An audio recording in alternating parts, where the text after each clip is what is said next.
स्वागत करतोय तुमचं टेक्निकल किशोर या चॅनलवर। प्रथम तुम्हाला आषाढी एकादशीच्या सर्व भाविकांना आणि आपल्या सबस्क्रायबरांना हार्दिक शुभेच्छा। आज मुख्यमंत्री एकनाथ शिंदे यांनी जेव्हा पंढरपूर येथे दर्शन घेतलं त्यानंतर त्यांनी लाडका भाऊ याचा JR प्रसिद्ध केलेला आहे। तर लाडका भाऊ योजना काय आहे याची संपूर्ण डिटेल्स आपण या व्हिडिओमधून पाहणार आहोत। पात्रता, लाडका भाऊची अंमलबजावणी कशा पद्धतीने होणार आहे, त्यासाठी कोणकोणते डॉक्युमेंट्स लागणार आहेत याची सर्व माहिती मी तुम्हाला या व्हिडिओमधून देणार आहे। चॅनलवर नवीन असाल तर चॅनल सबस्क्राइब करून घ्या, जेणेकरून असेच टेक्निकल माहितीचे आणि योजनेचे माहितीचे व्हिडिओ तुमच्यापर्यंत पोहोचत राहतील। मित्रांनो, चला तर सुरू करूया लाडका भाऊ योजना काय आहे। महाराष्ट्रातील शिंदे सरकारने माझी लाडकी बहीण योजनेनंतर आता तरुणांसाठी लाडका भाऊ योजना आणली आहे, ज्याला तर मित्रांनो या योजनेचं मुख्य जे नाव आहे ते मुख्यमंत्री युवा कार्य प्रशिक्षण योजना आहे, जे म्हणजे CM youth work training scheme सन 2024-25 आर्थिक वर्षापासून सुरू करण्याची मान्यता सरकारने दिलेली आहे। तर महाराष्ट्र शासनाच्या कौशल्य, रोजगार, उद्योजकता व नाविन्यता विभाग आणि मुख्यमंत्री जनकल्याण कक्ष यांच्या मार्फत संयुक्त उपमुख्यमंत्री युवा कार्य प्रशिक्षण योजना राबवली जाणार आहे, जे की आपण लाडका भाऊ योजनाही म्हणत आहोत। उपक्रमाअंतर्गत तयार केलेल्या संकेतस्थळाच्या माध्यमातून रोजगार इच्छुक उमेदवार आणि रोजगार उपलब्ध करून देणार उद्योजक जोडले जातील। रोजगार इच्छुक उमेदवारांना प्रत्यक्ष कामाचा अनुभव प्रशिक्षणातून मिळून त्यांच्या क्षमतात वाढ होईल, याच राज्य सरकारचा मोठा यामागचा हेतू आहे। तर अशा प्रकारे मनुष्यबळ कार्य प्रशिक्षण CM youth work training scheme योजनेद्वारे उपलब्ध करून देण्यात येतील। रोजगार इच्छुक उमेदवार आणि प्रशिक्षण देऊन इच्छणारे उद्योजक विभागाच्या संकेतस्थळावर सुलभपणे नोंदणी करण्यात येईल।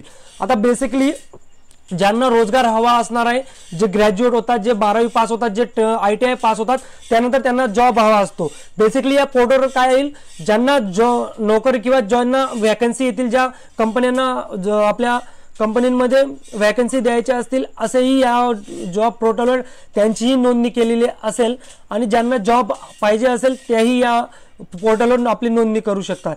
जेणेकरून काय होईल, जो जॉब फाइंडर आहे त्याला एक सुलभतेने आपला जॉब शोधणं हे सोपं जाणार आहे। तर प्रथम या उपक्रमाअंतर्गत योजनेकरिता विभागाच्या संकेतस्थळावर आवश्यक सुविधा उपलब्ध करून देण्यात येतील। योजनेचे कामकाज उदाहरणार्थ उमेदवाराची नोंदणी, आस्थापनाची नोंदणी, कार्य प्रशिक्षण व्यवसाय नोंदणी, उपस्थित नोंदविणे, विद्यार्थी वेतन अदा करणे, प्रशिक्षण रुजू व समाप्ती अहवाल, हे सर्व जी प्रोसेस आहे ही एका पोर्टलवर सरकार आणणार आहे। आता याच्यात 12वी ITI पदविका, पदव्युत्तर शैक्षणिक पात्रता धारण केलेले रोजगार इच्छुक उमेदवार ऑनलाईन नोंदणी करतील। आता महत्त्वाचा मुद्दा म्हणजे या योजनेसाठी पात्र कोण असणार आहे, तर ज्यांची 12वी झाली, ज्यांचा ITI झाला, ज्यांचं पदविका, पदवी व पदव्युत्तर शैक्षणिक पात्रता झालेली आहे, ते या योजनेसाठी पात्र असणार आहेत। आता याच्यामध्ये लघु आणि मध्यम SME, मोठे उद्योग, स्टार्टअप, सहकारी संस्था ज्यांना एम्प्लॉई लागणार आहेत, अशा संस्था या पोर्टलवर आपलं रजिस्ट्रेशन करू शकतील आणि तिथून ते आपल्या कंपनीसाठी चांगले कौशल्य स्किलेड एम्प्लॉई सर्च करू शकतील। तर बेसिकली सरकार काय करते, एम्प्लॉई जो सर्च करतोय त्यालाही एक पोर्टलवर आणतंय आणि ज्याला जॉबची गरज आहे त्यालाही एक पोर्टलवर आणण्याची मदत करते। पण या योजनेचा एक मोठा जो भाग आहे तो म्हणजे जेव्हा तुम्ही अप्रेंटिसशिप मध्ये काम करत असतात तेव्हा तुम्हाला कंपनी कुठलेही मानधन देत नसते, परंतु तेच मानधन सरकार तुम्हाला देणार आहे। ते किती मानधन आहे हे मी तुम्हाला पुढे या व्हिडिओमध्ये सांगणार आहे। तर उमेदवाराची पात्रता या योजनेसाठी काय आहे, तर उमेदवाराचे किमान वय 18 व कमाल वर्ष 35 असावे। उमेदवाराची किमान शैक्षणिक पात्रता 12वी ITI पदविका, पदव्युत्तर आणि मास्टर ग्रॅज्युएशन लागणार आहे। उमेदवार हा महाराष्ट्राचा अधिवास असावा। उमेदवाराची आधार नोंदणी असावी। उमेदवाराचे बँक खाते आधार संलग्न असावे। त्यानंतर उमेदवाराने कौशल्य, रोजगार व उद्योजकता आयुक्तालयाच्या संकेतस्थळावर नोंदणी करून रोजगार नोंदणी क्रमांक प्राप्त केलेला असावा। जे स्किलेड आपलं पोर्टल आहे त्याच्यावर तुम्ही आपलं रजिस्ट्रेशन करून एक एम्प्लॉई कोड तुम्ही। तर सरकार तुम्हाला आता अप्रेंटिसशिप, ड्युरिंग अप्रेंटिसशिप तुम्हाला किती मानधन देणार, तर 12वी पासला 6,000 रुपये पर मंथ। त्यानंतर ITI आणि ग्रॅज्युएशन ज्याचं झालं असेल त्याला 8,000 रुपये पर मंथ।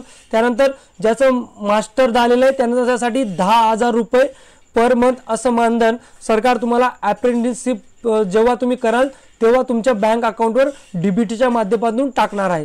तर अशा पद्धतीने ही लाडका भाऊ योजना आहे। या योजनेसाठी लवकरच आता ऑफिशियल वेबसाईट सरकार लॉन्च करेल, त्यानंतर तुम्ही या योजनेसाठी रजिस्ट्रेशन आणि अप्लाय करू शकतात। व्हिडिओ जास्तीत जास्त भावांपर्यंत शेअर करा आणि व्हिडिओ आवडला असेल तर व्हिडिओला नक्की लाईक करा आणि चॅनल नक्की सबस्क्राइब करा। धन्यवाद।